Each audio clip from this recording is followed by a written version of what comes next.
Hello, hello, c'est Jonathan, nouvelle vidéo. Eh oui, ça ne s'arrête plus en ce moment. Eh oui. J'ai pris le rythme, ça y est, c'est très bien, je suis très content. Alors, nouvelle vidéo, je vais parler en fait. Déjà, je vais rendre un hommage vraiment à la chaîne de My Project 3.0 et à Argent d'Or, parce que ce qu'ils ont fait, je pense que très peu de personnes le font, très peu de youtubeurs, et c'est tout à leur honneur. D'avoir recommandé l'une de mes vidéos. J'étais vraiment très touché. C'était pas, absolument pas le but. Alors j'étais à demi-lieu de tout ça. C'était vraiment pour prévenir les différentes communautés d'iMarketing déjà.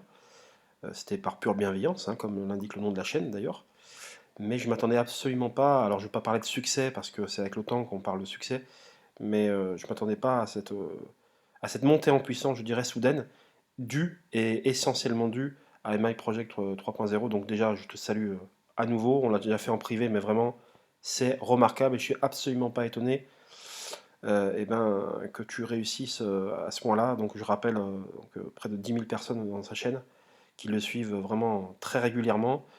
Argent d'Or, pareil, plus de 6 000 personnes et continuez à les suivre vraiment parce que c'est quand on fait un travail en profondeur, sérieux, avec autant de bienveillance, ben moi je dis bravo. Donc voilà, je voulais tenir à faire en préambule ces félicitations, voilà, qui sont amplement méritées d'ailleurs, hein, vous en conviendrez.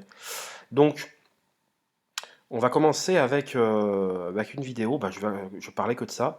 Je vais parler des, euh, des punchlines de gêne au cours des débriefs, on va dire des phrases choc ou on va dire de ce qu'il faut retenir vraiment de ces réunions. Alors en fait, c'est un résumé de l'ensemble des résumés et des débriefs de iMarketing depuis, on va dire, 6 mois. Voilà, pour faire large, depuis fin décembre. J'en ai sélectionné quelques-unes. Il n'est pas improbable du tout d'ailleurs que je recommence, enfin que j'en fasse d'autres, une ou deux autres à l'avenir de vidéos concernant ça. Voilà, alors déjà, vous voyez, donc bon, ça, je vais le mettre de côté. Euh, donc, première phrase en anglais. Alors, il y aura de l'anglais, je vais traduire directement. Le but, c'est pas que vous restiez longtemps sur cette vidéo quand même. Alors, en fait, bon là, c'est la seule phrase où j'ai oublié de mettre la question qui avait été posée. Donc, en fait, je lui avais dit, est-ce que vous comprenez, Eugène, qu'il y a beaucoup de gens qui s'inquiètent quand même et qu'ils ont peur, en fait, que vous, vulgairement parlant, que vous soyez un scam ou que vous tirez avec la caisse. Mais il a répondu, on aurait pu disparaître il y a 6 mois. Comme vous voyez, c'est la première phrase, là, vous voyez. On aurait pu disparaître il y a plusieurs mois, mais nous sommes toujours là en train d'essayer de régler les problèmes. Donc voilà. Bon, voilà sa réponse. Autre message. Donc ça, vous voyez, c'est moi qui lui avais fait ce message. J'ai sectionné, pas que moi, hein, au niveau des phrases, hein, au niveau des interventions durant le débrief. Donc là, il s'avère que c'est une de mes phrases. Alors, on est un peu effrayé avec autant de problèmes. Euh,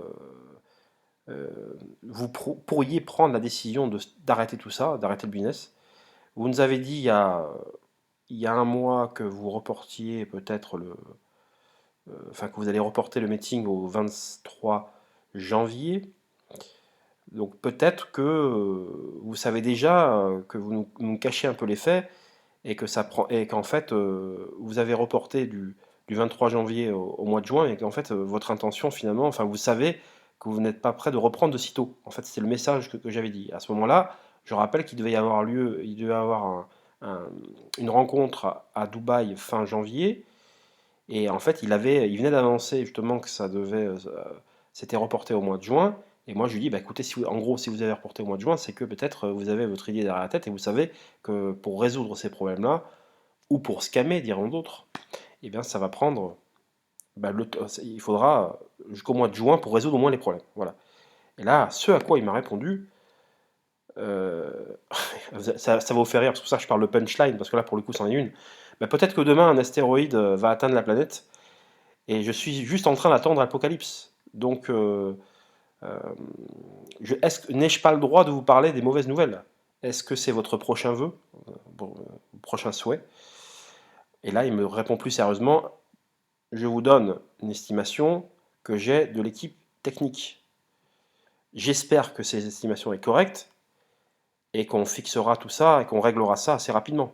Voilà. Voilà, c'était sa réponse, vous voyez. Donc il me parlait d'astéroïdes, ça fait d'ailleurs pas mal rire certains leaders et à juste titre parce que bon, on s'attendait pas du tout à une telle réponse de sa part. Voilà. Donc après, ensuite, Autre message que je vous ai sélectionné, alors là c'est le PDF de David de la gestion, que je salue au passage, parce qu'il a fait un excellent travail depuis le tout début. C'est le number one chez iMarketing, chez iGestion. Alors j'ai pris son PDF. Alors il faut que vous sachiez qu'il y a eu quand même pas mal de débats au sein même des leaders en off. Euh, voilà, certains avaient estimé qu'il fallait prendre comment dire, des supports totalement neutres, et c'est tout à leur honneur. Et alors certains ont continué à donner les PDF de David de la gestion. Voilà, moi je vous avoue que je suis arrivé tardivement dans ces groupes-là, et finalement, voilà, moi je suis ouvert à tout, et je pense qu'effectivement, c'est pas mal si on peut donner un peu de neutralité à tout ça, et de pas signer les documents, ou de voilà, mais voilà, bon, je trouve que la réflexion était tout à fait intéressante. Bon, voilà, parenthèse refermée. Voilà, là je prends le doc de David de la gestion, de son équipe, que je salue au passage. Mais à l'avenir, il est tout à fait possible que je prenne d'autres documents, voilà, pour rester dans la neutralité. Donc question 16, de l'un des débriefs. Alors je ne vous dis pas les dates, parce que j'ai fait des transferts, je ne me suis pas assez bien organisé, ce que j'aurais dû faire. Bon, je débute dans les vidéos, j'espère que vous ne me jeterez pas la pierre. Je suis très perfectible encore, comme vous pouvez vous en rendre compte. Question 16, je pense que vous avez investi votre argent sur le marché de la crypto-monnaie et que vous attendez que le Bitcoin monte à 72 000 $. C'est mon hypothèse. Alors là, le leader a parlé de 72 000, il aurait pu parler de 70, 80 ou 100. Hein, on est d'accord. Mais à ce moment-là, le BTC était à 50. Hein. Là, il est retombé à 20, on est d'accord. Et là, la réponse de Gênes, pourquoi ne pas attendre dans ce cas-là que le BTC devienne à 1 million de dollars? Puisque c'est vrai que certains l'annonçaient à 100 000, 200 000, 500 000, voilà. Et donc, voilà la réponse de Gênes, finalement. Bah oui, c'est une réponse, il a bien répondu. Et là, il a répondu un truc, quelque chose qui m'a vraiment interpellé, et qu'il répète, il ne cesse de répéter. Vous vous trompez à 100% sur votre idée d'investissement, ou quelqu'un vous a induit en erreur. Voilà. Donc là, il sous-entend clairement, il dit clairement que quelle que soit la montée et la baisse du BTC, iMarketing paiera si les problèmes techniques sont résolus. Les réponses ont toujours été en ce sens. Alors je sais que certains ont des doutes, et à juste titre d'ailleurs. Et moi, je n'ai pas spécialement d'avis, je ne veux pas m'aventurer dans les choses et finalement risquer pour avoir tort plus tard, dans un sens comme dans l'autre. Alors là, je me suis entretenu, figurez-vous. Vous savez, vous connaissez Phil Becca, celui qui a fait, à mon avis, avec David de la gestion et Phil Becca, c'était les deux meilleurs, de loin. Mais alors de loin, pour les vidéos et marketing, je les salue au passage, je ne le connais pas moi. Par contre, je connais son parrain. Donc voilà, je ne vais pas citer son nom parce que j'ai pas envie que vous l'embêtiez. Et son parrain, donc Phil, il m'a dit, écoute, là, il y a des wallets BTC depuis fin octobre qui n'ont dont notamment une grosse, et depuis le 26 octobre, il me dit, écoute, bon, il me fait, je préfère pas que t'en parles, que tu me cites, etc. Donc vous découvrirez ça plus tard. Mais il m'a dit, sache que cette wallet, depuis le 26 octobre, elle n'a strictement pas bougé. Alors apparemment, il y aurait certaines petites wallets qui auraient bougé, alors des petites à toute proportion gardée. Mais apparemment, l'ensemble, alors prenez avec des pincettes ce que je vous dis, parce que je ne voudrais pas revenir plus tard en vous disant, vous affirmer un truc et revenir plus tard en vous disant finalement c'était faux. À prendre avec des pincettes au conditionnel, donc, et d'ailleurs ça correspondra avec ça correspond avec ce que je nous dit finalement, qu'il y a des problèmes depuis fin octobre et qu'ils ne peuvent pas faire ce qu'ils veulent pour retirer l'argent. Et donc là, le fait que le BTC monte ou descende n'a strictement aucun impact sur les retraits. Les retraits auront lieu même si, donc là il est à 20 000, même si ça descend à 15 ou 10. Dixit Eugène, donc, moi je vous montre ces réponses. Hein. Donc après les débats, c'est à vous d'en parler, vous pouvez faire des commentaires, vous pouvez ne pas être strictement pas d'accord avec moi, il n'y a aucun problème, je le répète à nouveau, on est là entre gens intelligents par bienveillance, c'est le nom de la chaîne, donc s'il vous plaît, continuez à être bienveillant, continuez à être d'accord avec moi, à ne pas être d'accord avec moi, à m'apporter la réplique, c'est comme ça qu'on avance, et de toute façon, il y aura forcément des gens qui auront raison, forcément des gens qui auront tort, mais ces gens qui auront raison, ça ne veut pas dire qu'ils auront toujours raison dans tout ce qu'ils proposeront par la suite. Voilà, c'est juste une petite parenthèse. Question 20. Vous faites un pas en avant et deux pas en arrière. Bon, les annonces, etc. Hein. Bon, je reprends quelques lignes plus tard. En un mot, vous travaillez, mais nous constatons que vous êtes en retard dans tous vos travaux. Ça, c'est une réalité. Nous avons conseillé d'engager plus de personnel. C'est mieux que de perdre des mois de retard. L'entreprise se développe de jour en jour. Vous devez penser à augmenter le personnel. C'est inévitable pour rester compétitif au sommet. Remarque tout à fait légitime d'ailleurs. Réponse de Jeanne, nous avons invité des spécialistes et ils nous ont dit qu'il était difficile de comprendre quelque chose dans le code de quelqu'un d'autre et qu'il devait tout recommencer à partir de zéro. Et ça, je vous confirme, parce que moi je suis sur un autre projet actuellement. Vous savez, et même on parle de version bêta, vous savez, ou version test. Et ben je me suis dit, bah, je vais faire venir des spécialistes de la sorte, puisque des développeurs, des programmateurs, etc. Ils pourront donner leur avis, savoir si c'est bien, si le travail est fait. Et on me dit, ah, mais John, on dit, ça sert à rien. Parce que les mecs, ils n'ont pas été là depuis le départ, ils ont beau être programmateurs, développeurs, etc. Ils vont donner un avis qui va être totalement subjectif, qui peut varier d'un développeur à l'autre. Mais malheureusement, voilà, ils ne pourront pas répondre de manière objective. Ah, j'ai ok. Tu vois, donc parce que moi, je suis pas du tout dans ce truc-là, je suis pas du tout développeur, j'ai pas les qualités de David, de la gestion et d'autres d'ailleurs. Voilà, donc je vous fais cette remarque parce que je trouve qu'elle est complètement légitime. Et donc voilà ce qui répond. Nous avons invité des spécialistes, ils nous ont dit qu'il était difficile de comprendre quelque chose dans le code de quelqu'un d'autre et qu'ils devaient tout recommencer à partir de zéro. Et ça, je vous confirme, moi, de mon côté, à mon petit niveau, alors attention, j'ai un petit niveau, et vous le savez, je vous le dis, on ne dit que la vérité ici. La chaîne aurait pu s'appeler d'ailleurs Bienveillance, Investissement et Vérité, hein, je vous le dis, hein, parce que je... Alors attention, vérité, le problème c'est que là, dans e-marketing, nul ne détient la vérité, il est bien là le problème. Donc là, pour l'instant, je m'arrête à Bienveillance et Investissement. Voilà. Alors selon eux, nous devons arrêter les opérations, mettre en pause tous les comptes, réécriture du site web 6 à 8 mois, et rejoindre la base de données avec le nouveau moteur et corriger les problèmes. Donc ça ne se fait pas en un claquement de doigts. Nous n'avons pas suivi ce conseil. Seriez-vous heureux si la société vous demandait de revenir dans un an? Et là, j'ai coupé un passage qui me semble qu'il avait dit un an c'est trop long pour vous et également pour nous c'est trop long. Voilà, peut-être que c'est dit plus tard d'ailleurs, mais bon, voilà, je vous dis.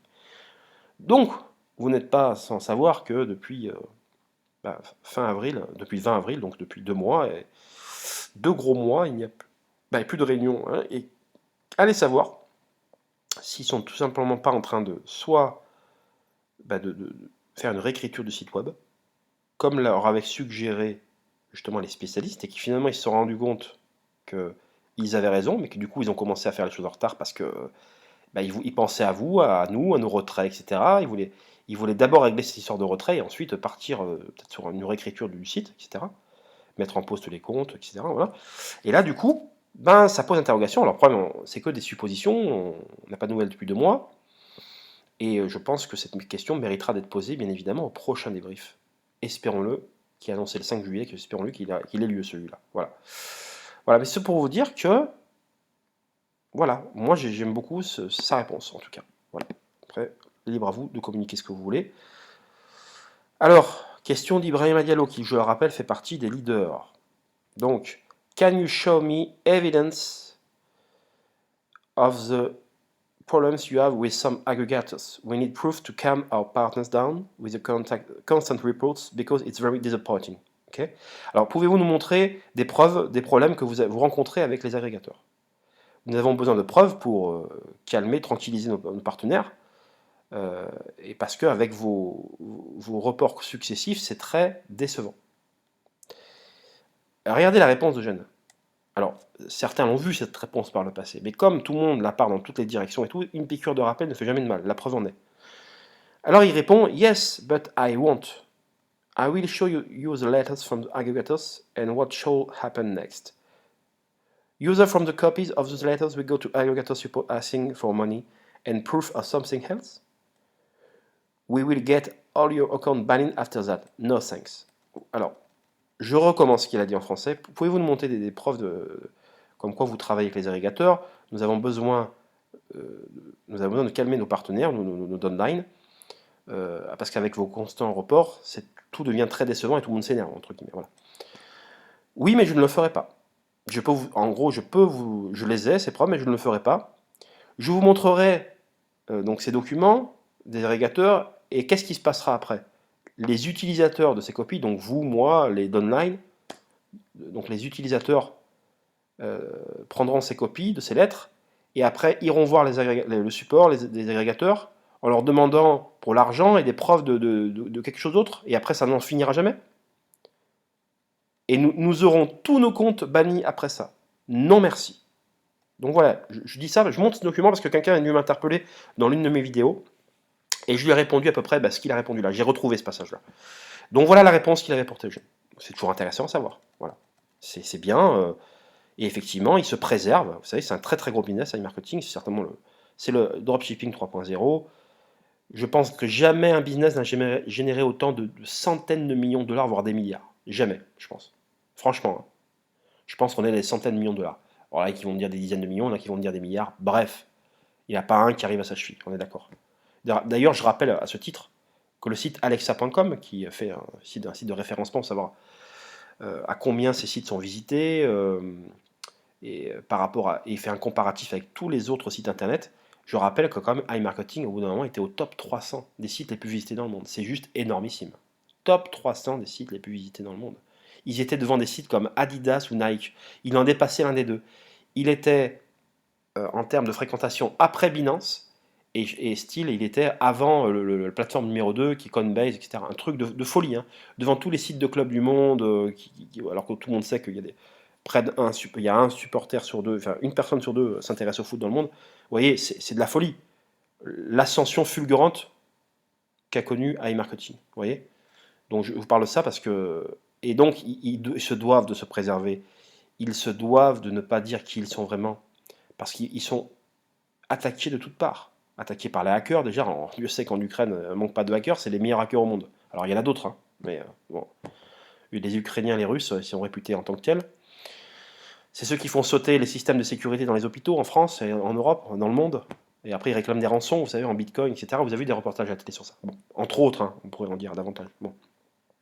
Et donc, pour moi, ils se doivent de ne rien dire, de faire preuve, voilà, de se préserver, parce que ils savent qu'ils sont beaucoup, et surtout pour pas être copiés, parce que leur modèle est, voilà, c'est vraiment, je vais pas dire que c'est disruptif, mais en tout cas, c'est très ingénieux et bah, il y en a plein qui ont essayé de le recopier. Regardez Nerobot, par exemple, qui se disait comme marketing. Alors, certains ne sont pas convaincus que Nerobot est un scam. En tout cas, je dis juste que Eugène avait prévenu il y a quelques mois que c'en était un, et les faits sont en train de donner raison. Maintenant, je souhaite à tous ceux qui ont investi dans Nerobot de récupérer leur mise de départ, de continuer à gagner de l'argent, etc., etc., etc. Donc voilà, soit dit en passant. Autre question. Donc je rappelle que ces questions-là, ce ne sont pas des questions d'un seul débrief d'une seule journée. Je les ai pris pêle-mêle comme ça, il y en a des débriefs maintenant depuis le temps, et j'en ferai d'autres par la suite. Regardez, monsieur Eugène, faisons quelque chose. Fermez toutes les portes d'investissement, même de réinvestissement, comme celles que vous avez fermées au système de retrait. Laissons les robots s'éteindre et vous pourrez faire votre travail facilement, afin qu'il n'y ait pas de pression, de lenteur dans votre travail. Regardez sa réponse. Certaines personnes nous demandent de le garder ouvert car elles ne manqueront pas le revenu du partenaire. Effectivement, il y a toujours des mécontents. Si vous faites ça, les gens qui se gavent dans l'affiliation au-dessus, qui ne sont pas assez gavés, vous comprenez, parce qu'ils n'ont pas assez gagné. Je dis ça de manière ironique, hein. Ben, il y en a qui vont se plaindre et après ils seraient capables de dire n'importe quoi à leur downline. Ils seraient prêts à vendre leur mère pour continuer à, vous voyez ce que je veux dire, affilier, etc.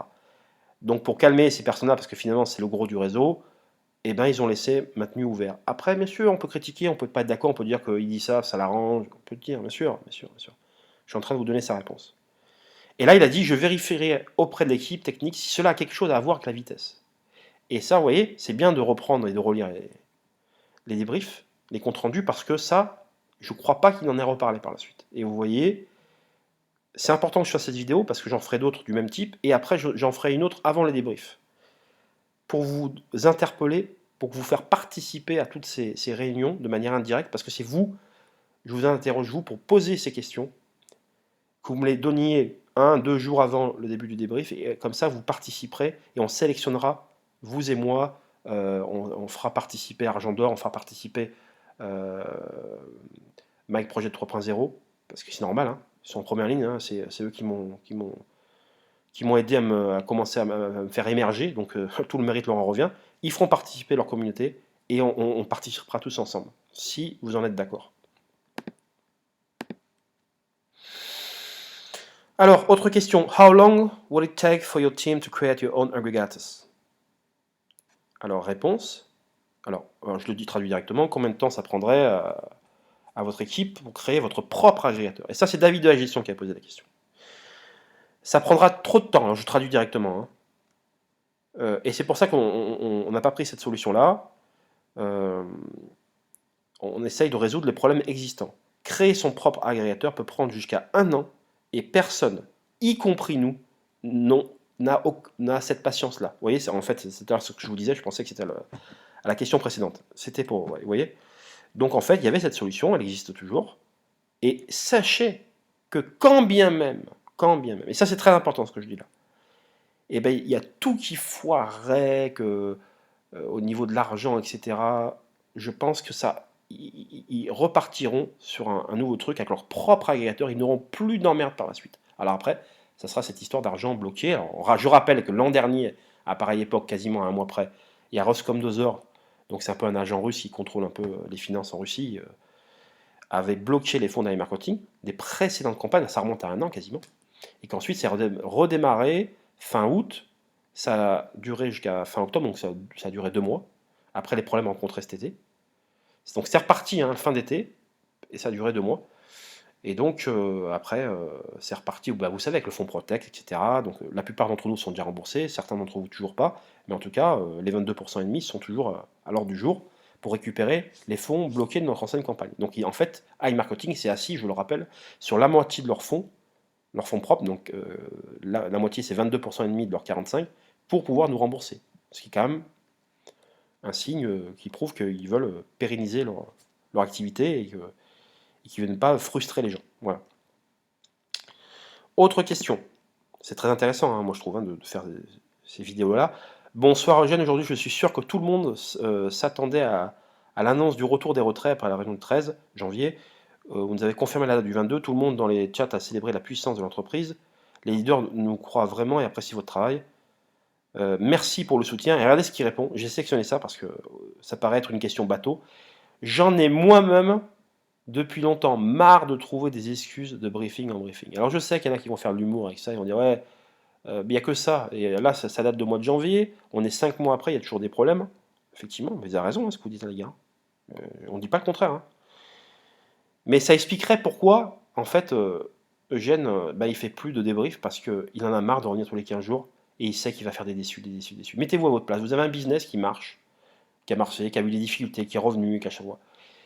Et à chaque fois, eh ben, il y a des problèmes et vous revenez parce que c'est comme ça. Hein, c'est un peu la rançon de la gloire, hein, ce qui arrive à e-marketing. Alors voilà, là je parle pour ceux qui leur cherchent des noises, mais après il y a leurs problèmes techniques. Qui, moi, de mon point de vue, ils auraient dû bloquer le nom des utilisateurs et privilégier les premiers qui leur ont fait confiance. Premier arrivé, premier servi. Je leur ai suggéré cette idée-là. Pour eux, il n'y avait pas spécialement de souci à continuer s'il y avait d'autres personnes qui voulaient venir derrière. Bon voilà. Alors je sais, il y en a qui vont dire oui, ça les arrange, parce que derrière ils récupèrent du pognon, etc. Les derniers entrants, c'est un Ponzi, ça va pour ceux du dessus, etc., etc. Mais oui, ça se tient ce que vous dites. Effectivement, c'est une possibilité. Mais en tout cas, la communication n'a jamais été axée de ce côté-là. Peut-être c'était caché. Beaucoup d'entre vous le pensent. Moi, je ne le pense pas. En tout cas, j'ai pas suffisamment de preuves pour pouvoir le dire en l'état actuel des choses. Mais en tout cas, vous voyez, cette phrase en dit long sur le fait, sur son comportement actuel. En plus qu'il y a une guerre, parce que là, on était au mois de janvier, 2 mois après, enfin, un mois après, il y a eu le début de la guerre en Ukraine. Là encore, il y en a qui vont dire des complotistes ou des je sais pas quoi, qu'il n'y a pas de guerre en Ukraine ou que c'est un prétexte pour pouvoir justifier. Mais vous vous rendez compte de ce que je suis en train de dire. C'est un prétexte. Vous avez un pays qui est en guerre. Comment le nier? Les mecs, ils continuent de travailler alors qu'il y en a certains qui sont partis, je le rappelle, faire la guerre en Ukraine. Ils l'ont dit. Hein. Bon, j'ai pas sélectionné ce truc-là, mais j'aurais pu le faire. Ça méritait d'ailleurs d'être dit. Et malgré tout, il essaie de trouver des solutions pour pouvoir avancer, etc. Mais comment vous pouvez dire des choses pareilles? Je veux dire, ouais, ça a rajouté en fait cette guerre de la difficulté à de la difficulté. Et ça explique pourquoi. Et bien, c'est peut-être encore plus long que revenir d'avant. Voilà. Donc, vous voyez, il en a marre de trouver des excuses de débrief en débrief. Voilà. Donc, il a envie, je pense qu'il veut un peu qu'on lui lâche la grappe, il veut travailler sereinement et pas être entouré de négativité, ça se comprend parfaitement. D'ailleurs, je souligne au passage, quand même, que vous vous plaignez d'iMarketing et vous avez totalement raison parce que c'est long, même eux le disent que c'est long, hein. Même eux, vous croyez, hein. Faut pas croire, hein. 8 mois, ça les enchante pas.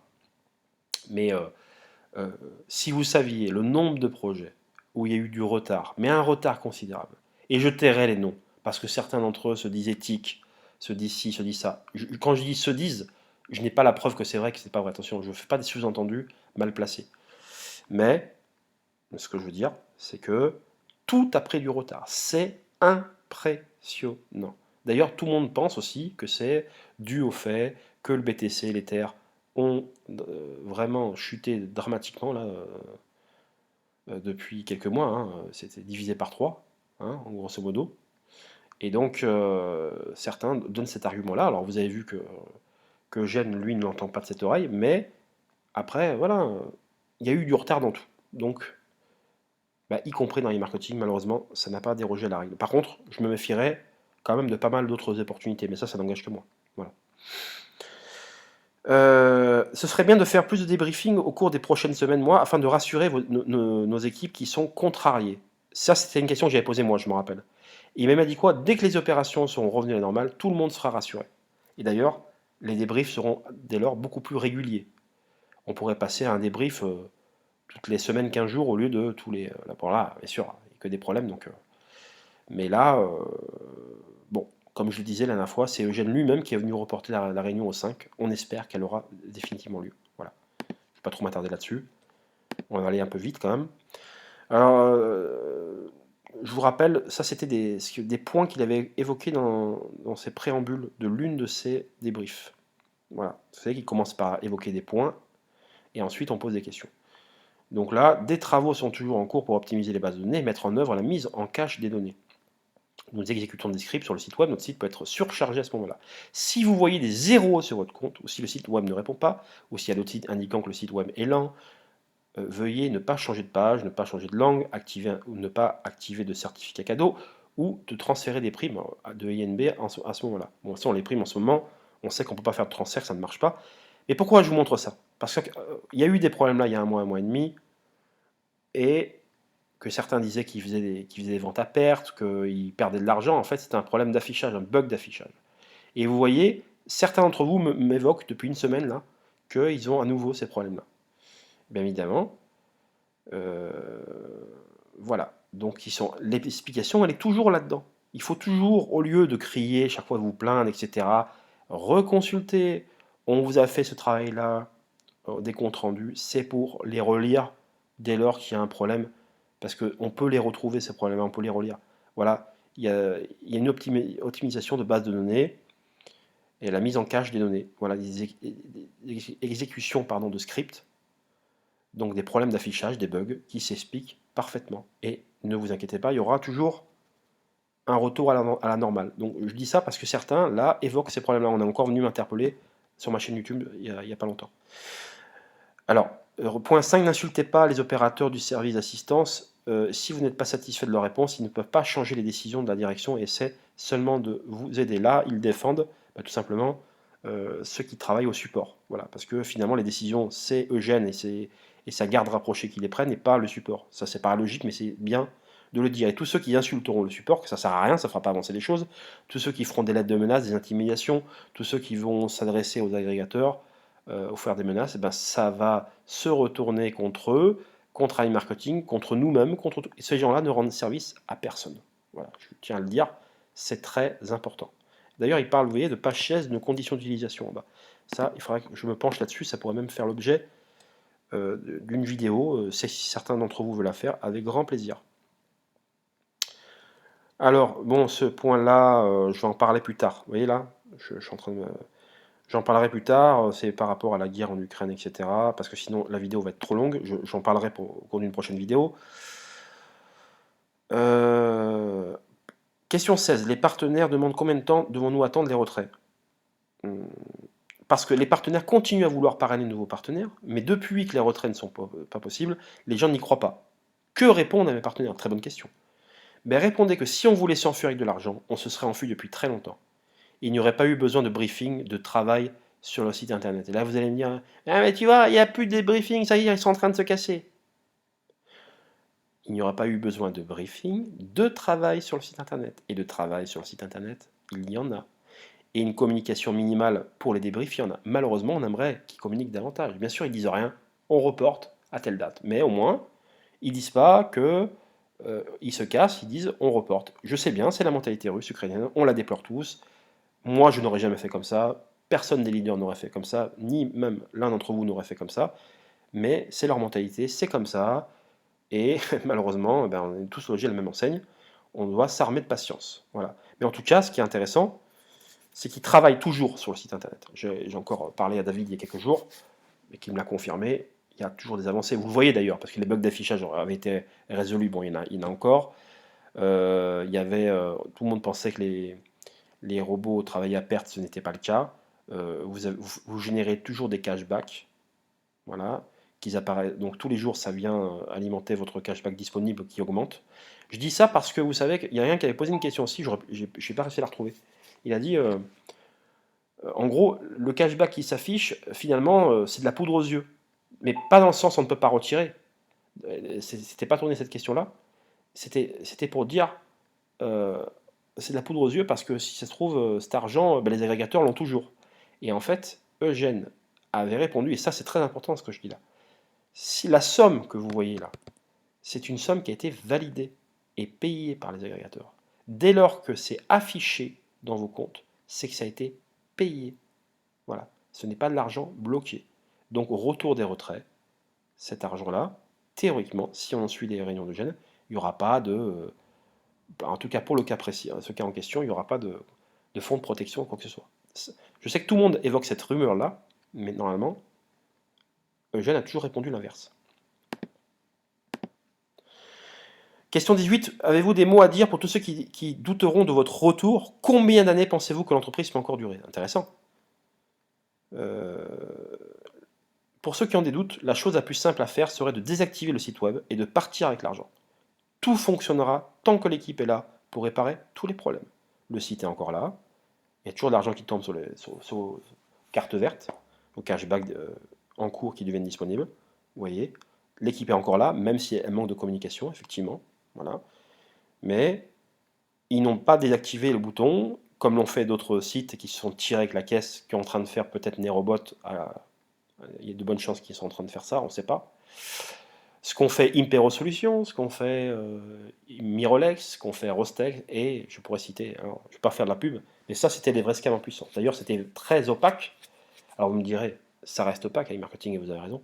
Mais là, là c'était des sites de trading de crypto-monnaie. Il n'y a rien de pire que ce site de trading. Regardez, IPC, les problèmes qu'il y a eu. Vous avez vu les problèmes qu'il y a eu à IPC. Moi, je ne suis jamais rentré. Parce que IPC, c'était une vulgaire copie de Impero Solutions, de Mirolex, machin et tout. C'était la même merde, pardonnez-moi l'expression. C'était ça. Voilà. Puisqu'on vous disait, ouais, vous investissez dans tel bot, vous avez tel pourcent. Alors oui, je sais, IPC s'amusait à changer les pourcentages. Ce que ne faisait pas Impero. C'est-à-dire que tous les jours, Impero, si vous preniez tel ou tel bot, je me rappelle, vous aviez la même somme qui tombait tous les jours. Mais comment c'est possible? C'est pas possible. Bon, voilà. Enfin bon, voilà. Et là, ben, IPC, ils avaient un peu changé, ça paraissait plus cohérent parce que ben, tel jour, vous avez fait 1,74, le lendemain, vous avez fait peut-être 1,18, le lendemain, 0,98. Vous voyez ce que je veux dire? Donc ça paraissait bien comme ça. Mais en définitive, trading de crypto-monnaie, c'est les plus mauvaises opportunités. Et le trading tout court, ceux qui me disent l'inverse, je viens avec du trading, c'est de la poudre aux yeux. Vous allez gagner, oui certes, souvent des petites sommes, mais le jour où vous serez énervé, vous ne serez pas bien dans votre basket, et vous allez, de mon point de vue, vous allez, comment dire, pas résister à cette pression.